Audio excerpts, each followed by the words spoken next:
Hello everyone, it's Debbie from cariadcards.co. Thank you for joining me today. Right, I'm going to show you how I made this adorable little box just to store some chocolate coins in. My younger son, who's 27, insists, he has every year since he was little, insists on having chocolate coins as part of his Christmas stocking. And they don't really look that interesting, do they, like that? So I thought, well, why not wrap them up in a beautiful little box for him? So that's what we're going to make today, and of course you can put other things in this.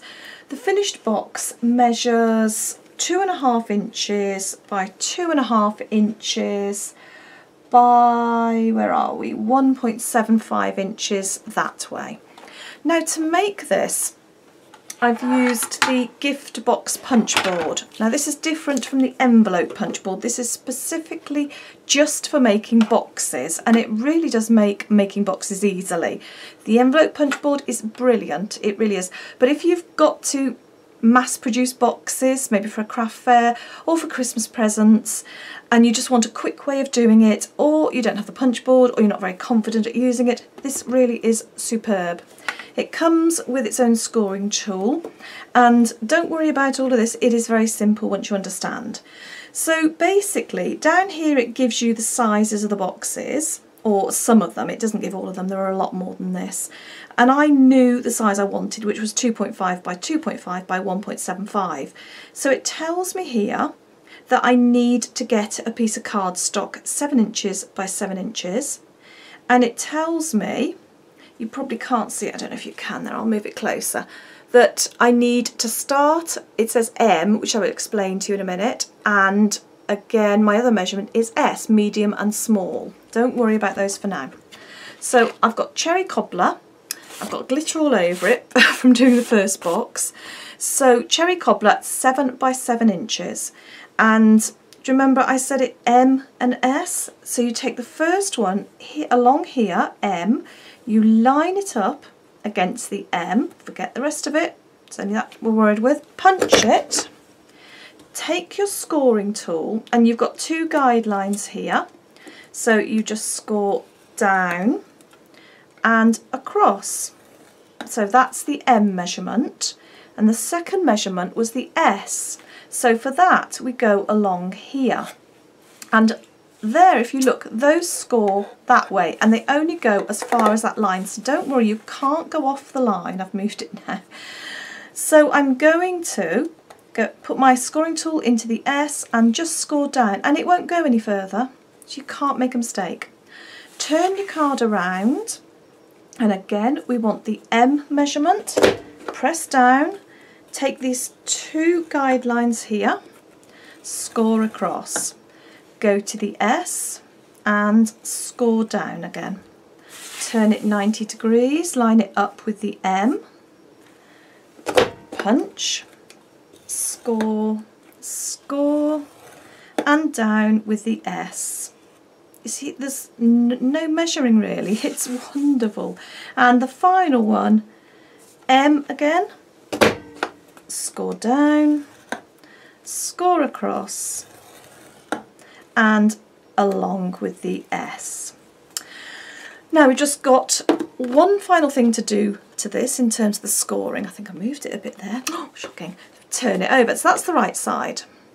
Turn it over, and hopefully you can see there's some sections here where they cross. So there's the one punch mark that we made, and there is I suppose a cross there with a little gap.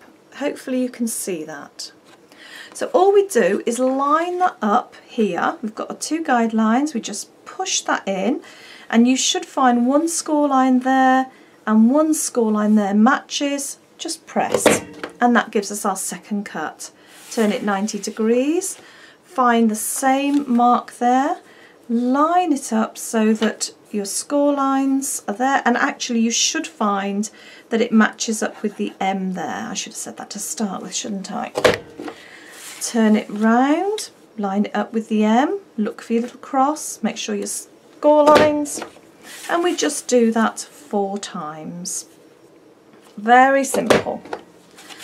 That's the punching done. Now what we've got on the back is a way of putting a little fastener. Now you can put the fastener on all four sides, or you could just put it on two opposite sides. Mine's closed, you can't really see it very well at the moment, but there's a very cute little fastener there. Can you see if I move that? Just holds it there without the need for any glue. So to do that, decide, I'm just going to do it on two sides, two opposite sides. So decide which side you want it. At the back, just push that in and press down, and you see it's rounded the corner, and we've got a little tag there. Turn it 180 degrees and press down, and it's rounded it, and we've got a fastener. We've finished with that for now. So what I need to do now is just to burnish all of these score lines. So take your bone folder, it's very quick, it doesn't take long to do this. Just go along all of the straight ones, ignore these diagonal ones. It's such a quick way of making a box. But as I say, if you have the envelope punch board, you can make boxes very easily with that. So you don't specifically have to go and buy this just to make boxes. It's just a different way of doing them and a quicker way. Okay, so we've got these fold lines here. These are our diagonal lines that fold in, so you just press them and you can see they fold in and give you a nice sturdy join really. Now you can leave them like that. If you're going to pull the box together with some ribbon, you don't have to glue them. I'm going to, it just gives me a little bit extra stability. You can see I moved that slightly. I'm just going to have to wiggle that a bit to make it fit. I knew when I was scoring it I hadn't quite matched it up. I think I was talking too much, but it will be fine. And I'm sure my son won't complain. He's just after the chocolates inside. Have you got children that still, although they're grown up, still want things they had from their childhood, like advent calendars and Easter eggs? Mine definitely do. Okay, I'm just going to use some glue just to adhere this. Something like Fast Fuse would be brilliant for that. You want it to have a strong bond. And really, I should be holding that for a good 30 seconds or more. There is a risk mine's going to come apart because I don't really want to keep you waiting for me for that long. I'm just going to risk it, and then I may well need to go back and just press it again.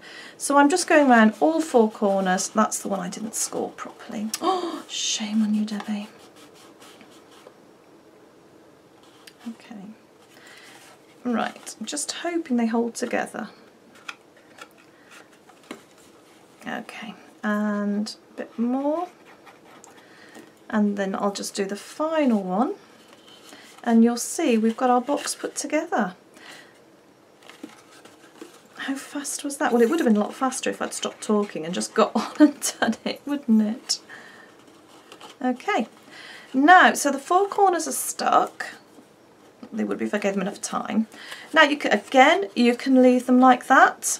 They have got these bits here. They're, you know, it's perfectly fine like that. Or if you're like me, you're a bit of a neat freak, then I'm just going to adhere those down. And you can stick those down with some more glue or with some glue dots. Again, the risk, I'm just wondering whether to put some glue dots on. Oh, that's come apart. This is the problem when you don't give things enough time to dry. Okay, I think I'm going to use some glue dots so I don't keep you waiting for me for too long. Glue will be perfectly fine to hold that, but this will be a bit quicker. Right, oh, where's my pokey tool?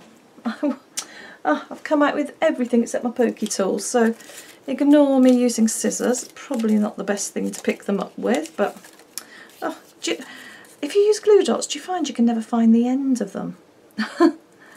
Okay, I'm just going to pop that on there and just stick it. That will hold it in place.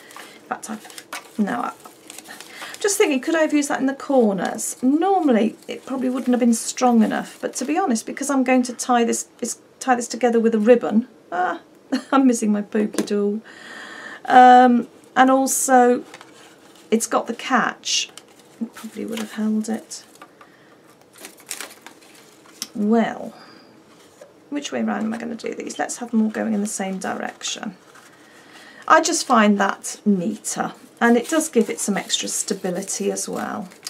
Oh, where's the end of my glue dots? I really should tear that off. Right, okay, and my final one. Sorry that you've ended up staring probably at the inside of a box for a long time. Right, now the next thing I'm going to do is create these decorations here. Very simple to do. All I have done, just to save some time, got glitter everywhere, is cut 4 pieces of white card to 2 1/4 inches by 1 1/2 inches. So I've just pre-cut those to save some time. I'm then going to cut this silver stars topper, but I'm going to do it in gold this time, just for a bit of added interest.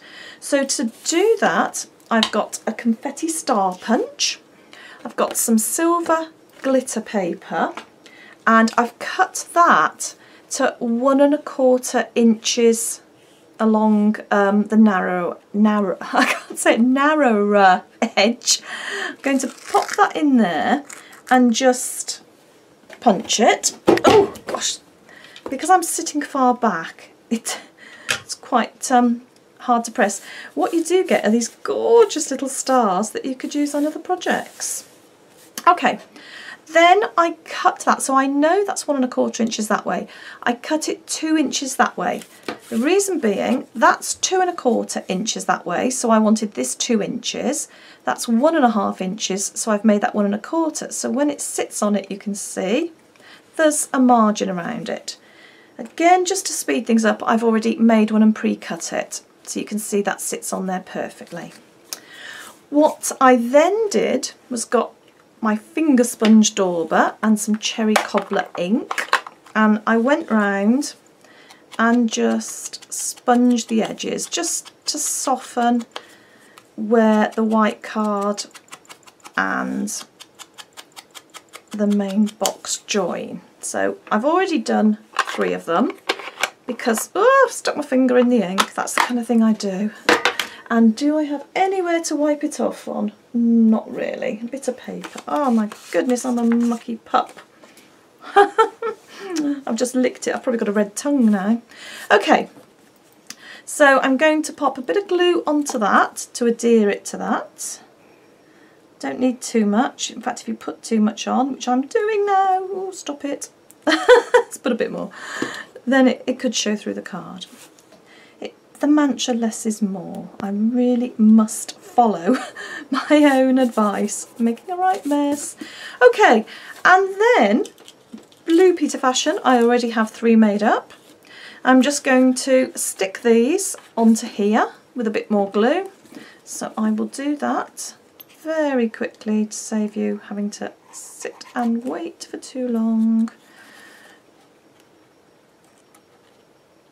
I always think you can really jazz up Christmas presents, or any presents really, things that you're taking to taking as a gift if you're going for dinner with somebody, or if you've got people coming over for Christmas. Beautiful place settings. You know, there's lots of things you can put in here. I've put these gold coins, but there are plenty of other things that will fit inside. And the beauty of the gift box punch board is it's very quick to adapt to the sizes. You don't have to think about it too much. That's where I haven't let that stick together. We'll pretend that I have. Although it sounds awful, but this is only for my son. And he's a big boy, he's in the Navy, so he's not going to complain. I will actually go back to that and just re-stick it once I've finished this tutorial. Okay, so here's the chocolate coins. Nothing special, but he seems to like them. I have no idea why. And they fit in there perfectly. So I've got these 2 ends that I didn't punch a clip. You can if you want, but I just find it sits flatter. And then I've got the 2 ends here where I've got the little clip. There's a little bit of a knack just to get these 2 joined together. Ah! I've done it first time. Can you hear the seagull outside? Right, and then I'm just going to decorate it with some cherry cobbler stripy grossein ribbon. I've got a little tag there that I've pre-stamped and pre-punched. I cut that out. If you happen to have the curvy keepsake dies, they come with 3 wonderful little tags, die cutters that cut out labels beautifully. But you can use any punch you've got, any die cutter, cut it by hand. Don't let it stop you doing it. Okay, so I've cut some of my ribbon already. I've also got some Stampin' Up twine here, which just fits this together beautifully. So I'll cut off a length of that. I'm just going to make this double just so it's a bit more of a statement. Thread that through there, and I'm just going to tie a knot because I'm not very good with bows and ribbons and knots, and I find if I don't put a sort of a pre-knot here, as I'm tying it, this seems to go wandering off with a life of its own up and down the ribbon, so that just holds it firm. Right, now it's up to you whether you put your ribbon that way or that way. Either is fine. Pop it underneath, just line it up. Now, you will know that I am not good at tying bows on camera. Give me an hour off camera and I can tie something relatively decent. But on camera I become an absolute gibbering wreck. I don't know why. Okay, I'm sure there's a far easier way to do it than that. And I'm making a right hash of it, aren't I? So I think I'm just going to tie for now a double knot because that's going to hold it. I will go back in a second and have a go at a bow, but you can pull this down like that just to tighten it, sort of move it so it fits, and then oh, I've got glitter everywhere. That's how you know it's nearly Christmas. Wherever you go, you're covered. I suppose that's how you know you're a crafter, isn't it? Whatever you do, you're covered in glitter. There, little bow, and so I've got 2, a gold version and a silver version. I've got one for each of my sons, so at 27 and 28 they can't argue that one's got something different to the other. That's how you make one of these gorgeous little boxes. Thank you very much for joining me. I hope to see you again tomorrow. Goodbye from Debbie at cariadcards.co.